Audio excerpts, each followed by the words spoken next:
This has been one of the most exciting, one of the craziest season starts that I've seen, at least in my time on this earth. Okay, so I'm going to talk about four things that we've learned from this season this far in only 3 weeks of the 2019-2020 wrestling season. So, first of all, I want to discuss what is causing all of this havoc, all of these crazy upsets. And of course, if you missed the past week, if you missed the past couple weeks of wrestling, listen, it's been nuts. Virginia Tech has already beat Missouri, Northwestern, and Ohio State. Oklahoma State has already gone down to Lehigh. We've already seen Oklahoma lose. We've seen Stanford win over a North Carolina. Really, that I don't even want to say the bottom 15 to 25 teams are changing, because the top teams are changing too. We don't know what's going to happen. So what's causing this mess? First of all, it could just be confused rankings. I mean, the biggest concern, the biggest thing that's happening here is that the Olympic redshirt, it's an Olympic year. The Olympic redshirts are out, and you don't know, nobody knows what to expect. Nobody knows where to rank guys, because there are a lot of guys who are in the rankings who haven't wrestled those top ranked guys, haven't wrestled guys who are in 1 through 5. And a lot of guys, I mean, let's just call it how it is. If you have a singlet that says Oklahoma State, Penn State, Iowa, you're going to get that higher ranking. That's all there is to it. That's how it is. Because you have that singlet on, you're going to get that higher ranking.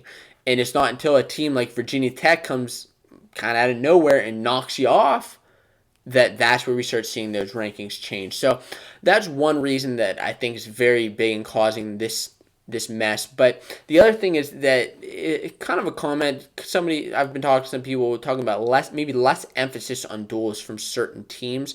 We've seen where there's just not as much emphasis on the dual season. We see a forfeit in a match, or if somebody's hurt, they're just not going to wrestle. Coaches are going to put them through that. They'll get their RPI up, they'll get their matches up when they can, but during the duels, it's not going to happen. So you see a couple more forfeits. So that's kind of what's causing this mess. But let's talk about the four things that we've learned from the season so far. The first thing is, Olympic redshirts are affecting this season like crazy. It's been upset city up in here. One of the biggest matches, of course, has been Luke Pletcher moving up and taking out Dom Demas, and that's one of the biggest upsets to start out the season. But we've also seen Brent Moore pinning Sammy Sasso. Sasso went in on a shot attempt. I don't know if it was like a high crotch or some sort of duck under, whatever he was doing. Went down low, and he kind of got caught. Brent Moore came in on him, and he stuck him. And credit to Moore where it's due. We also saw Ethan Smith of Ohio State take out David McFadden. David McFadden was number 4 in the country. Ethan Smith kind of came out of nowhere and took his reins. We've seen Kyle Connell go down already. Had a very high ranking. Weren't sure how he was going to perform this season. Still has it's early on. We just, what's going to happen. And then we also had Nelson Brands coming in and making some noise in his first duel of the season as a Hawkeye. So listen, those are just a couple things that are affecting with this crazy redshirt year. You don't know what's going on there. And kind of going along with that is the number 2 thing we've learned from this season is that the 141 field is up for grabs. Now listen, I think that there are pretty much every way is up for grabs. I think that maybe there are a couple ways that they're pretty locked. However, 141 I think it's up for grabs where anybody in that weight class can get it. And I think there are a few weight classes like this, but I'm structuring it like this because 141 we've already seen Luke Pletcher moving up from 33 to 41 and knocking off the number 1 ranked wrestler from Oklahoma, Dom Demas. And what an exciting match! What an exciting match that was. But the other thing with Pletcher is that he just had a very close match with Real Woods of Stanford. Now, this wasn't necessarily an exciting match, and Pletcher likes to keep it close a lot of the times, but with Real Woods, we saw this match go into overtime, and that's where things just went off the rail, went crazy. Woods going on that shot attempt, Pletcher just able to end up defending that and come around with the takedown, but it showed that Woods is a real opponent to go up against. The other guys in this field who we've seen wrestling well so far are Tariq Wilson. He's already beat Sedarian Perry in the dual meet of the season. Cole Matthews of Pitt came out strong at the beginning of the year with a win. His only loss of the season so far, I believe, is to Luke Pletcher, the number one ranked kid. Now, he was majored by him, but you can see guys close that gap all the time, so you never know what's going to happen there. Also, you got Mitch McKee, you got Grant Leith, Max Murin, if he's not injured, Nick Lee starting off the season with a pin. I mean, this weight is loaded, and I think that anything can happen. The number 3 thing we've learned from this season, and listen, this goes back to the upsets. The team race is still fluctuating. Penn State isn't up here anymore. And really, I don't know if they have been necessarily up here compared to other teams over the past couple of years. But Iowa's right there. We've seen Oklahoma State go down already, losing to Lehigh. Lehigh becoming a prominent figure in this race, as well as Virginia Tech taking out not one.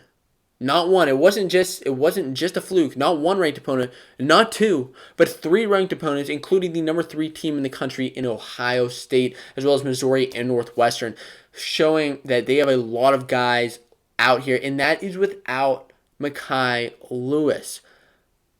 I mean, without him, and that's just insane stuff going on right there. But that's what's going on with the team race. But the 4th thing that we've learned from this year, and please let me know, what have you learned from this season so far? What are you interested in as far as everything that's going on? The number 4 thing that we've learned from this season is that, as far as I'm concerned, heavyweight may be one of the most exciting weights to watch this year. And listen, personally, I'm not always a huge fan of heavyweights. That's just, depending on who you're watching, it's not always as exciting. It's just a different style of wrestling than lightweights. That's all there is to it. Not all the times, but sometimes, okay? But this year, okay, the past couple years, we've had some awesome guys to watch, and I love watching them wrestle. Tate Orndorff has already knocked off Tanner Hall of Arizona State and Jordan Wood of Lehigh, moving up massively in the rankings to where he deserves to be. Of course, Anthony Cassar is still on top of this weight, and then Gable Steveson is up there. We're not sure exactly what's going on with him right now, considering he is suspended, but he did just win the Bill Farrell and shown that he's still training, and he still wants that national title. We'll see when he gets in there. We also see Mason Paris becoming a prominent figure in this race. Of course, he's already defeated Matt Stencil of Central Michigan at the Michigan State Open. Stencil is actually, what's one interesting fact is he is one of the guys who's leading the country right now in pins. And I think it's very interesting because we've seen this happen in the past couple of years where heavyweights have led the nation at the beginning of the year in pins. And he's not number 1. He's actually tied for number 1, but that's Stencil. We also saw Demetrius Thomas, he's already defeated Jerry Hino in a tight duel, but those two are very exciting guys to watch, and I think we're going to see a clash there again later on in the season,